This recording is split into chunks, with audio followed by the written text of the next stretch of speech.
Ndërkohë, sipas raportimeve në media, por edhe të dhënave të drejtësisë italiane, bëhet e ditur se Ilaria kishte shkuar tek shtëpia e Filipinasit për t'i dërguar atij rrobat që ai kishte lënë tek banesa e saj që jetonte me shoqet, dhe të nesërmen në mëngjes ajo gjeti vdekjen. Ndërkohë, nga ana tjetër, vrasësi e ka kryer këtë vrasje me paramendim apo në gjaktësi e sipër, duke qenë se deri më tani raportohet për motive xhelozie. Është në këtë momenti nuk janë të qarta akoma rrethanat se kur saktësisht ka ndodhur krimi, nëse në darkë kur Ilaria ka shkuar tek ai, apo në mëngjes, sepse sipas tregimit të nënës së autorit, ajo ka thënë që në mëngjes e ka gjetur vajzën atje, ka dëgjuar zëra. Por ajo që mund të ketë qenë sipas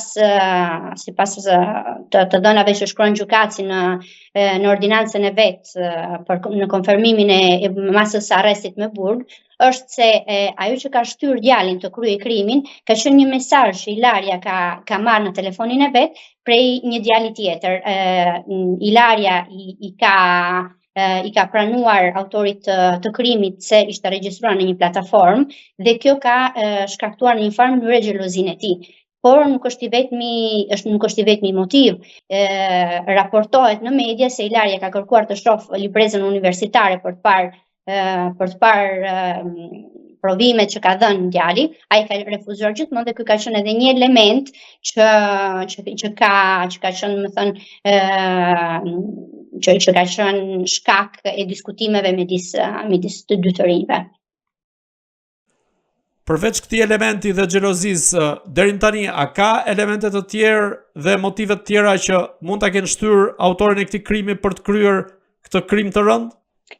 Këto dy momente janë mase të mjaftueshme për mendimin tim, por për momentin nuk ka akoma elemente të tjera, të paktën nuk janë bërë publike elemente të tjera, por këto dy elemente janë situata që i neskojnë në mendjen e një personi disa dinamika shumë të çuditshme dhe shumë të rrezikshme, sepse e largojnë nga realiteti, e largojnë nga ajo çka është normalja, nga kontrolli, dhe është e vështirë në atë moment, më thënë, të kuptojnë se kush efektivisht ka qenë momenti dhe kush ka qenë shkaku që ai ka kryer krimin.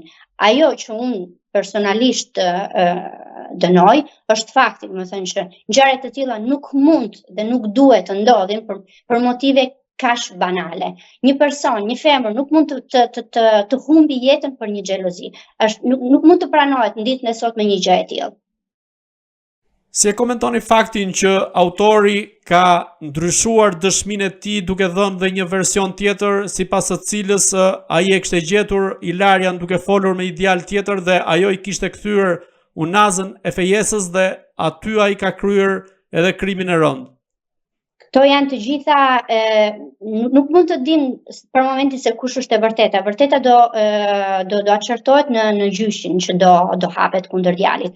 Këto mund të jenë versione që djali paraqet prokurës, sepse rreziku në këtë rast është edhe ai i vrasjes me paramendim. Vrasje me paramendim në Itali do të thotë burgim të përjetshëm. Kurse një vrasje e kryer në moment pa asnjë lloj para përgatitje parashikon një dënim shumë më të lehtë në krahasim me burgimin e përjetshëm. Kjo mund të jetë edhe motivi për të cilën djali ka ndryshuar version.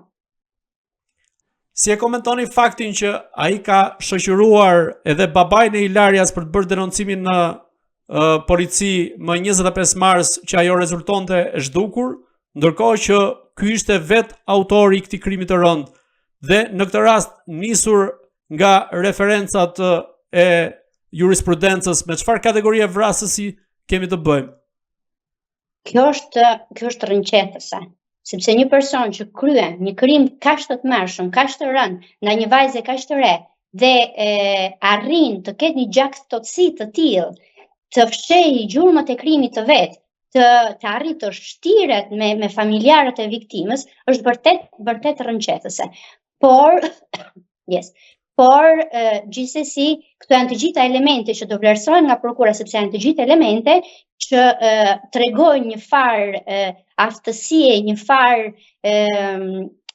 kriminaliteti, mendje kriminale që djali mund të ketë, mund të jenë rrethana që vlerësohen për sa i përket rrethanave lehtësuese, rrethanave rënduese të krimit, janë të gjitha elemente që mundet në përvojën time të vendosin, të jenë venduse në momentin që do jepet dënimi përfundimtar për djalin. Por është vërtet shokuese dhe është vërtet për të menduar, për të reflektuar se si mund të ndodhin situata të tilla dhe se si një person mund të jetë kaq gjak ftohtë. Unë mund të kuptoj që një person pasi kryen një krim përpiqet të fshej gjurmët e veta, por që të arrijë në një situatë të tillë, sa që të shtiret në mënyrë kaq të hapur, kaq pa pas një lloj rimorse ndaj krimit, është vërtet rënqetës, është vërtet tragjik. Ndërkohë, duke u referuar raportimit të mediave italiane, bëhet e ditur se Ilaria u ka dërguar prindërve të saj një mesazh të fundit zanor, ku ju thekson se do t'u gjente para për të zgjidhur një problem. Deri më tani, a bëhet e ditur se çfarë problemi mund të jetë në këtë rast dhe a ka lidhje me ngjarjen e rëndë? Për këtë nuk kemi informacione. Mund të jenë situata personale, familjare, por nuk besoj se mund të jetë e lidhur në një farë mënyre me krimin, sepse djali në fjalë nuk ka qenë një person që është në një gjendje, atë paktën nuk rezulton që të ketë qenë në gjendje ekonomike të mirë që mund të japi një ndihmë vajzës për sa i përket kësaj elementi. Mendoj që është një fakt privat, familjar dhe si i tillë duhet të trajtohet. Ndërkohë, nga ana e tyre, prindërit e Ilarias kanë kërkuar drejtësi për vajzën e tyre, duke theksuar se autori do duhet kalbet në burg pasi ju ka marrë një pjesë të zemrës së tyre dhe se Ilaria nuk do të kthehet dot më në këtë botë. Ju si mendoni, çfarë do të bëjë drejtësia italiane në këtë rast? Drejtësia italiane në këtë rast është treguar dhe shumë e shpejt, sepse që në momentet e para të zhdukjes së Ilarias janë vënë në kërkim, nuk kanë lënë rrugë pa shkelur, pa hetim pa kryer, dhe në pak kohë ata kanë arritur të individuojnë, të gjejnë autorin e ngjarjes dhe kanë arritur që të marrin si nga ai dhe nga nëna e tij pranimin e fajit. Ndaj në këtë rast mendoj se drejtësia italiane, nga ana e prokurës, sepse jemi gjithmonë në fazën e hetimeve paraprake, prokura ka bërë me shumë vullnet të mirë detyrën e vet dhe për këtë gjë i komplementoj prokurës. Shpresoj që gjyqi të jetë sa më i shpejt jetë e mundur, sepse gjithmonë çdo seancë gjyqësore është një thik për sa i përket familjes, të cilët do jenë të detyruar çdo rast të rijetojnë dhimbjen e tyre. Ndaj shpresoj që të jetë një gjyq që të mbyllet sa më shpejt dhe të vjet një pikë finale kësaj ngjarje dhe vajza Ilaria, ashtu dhe familja e saj të ketë drejtësi.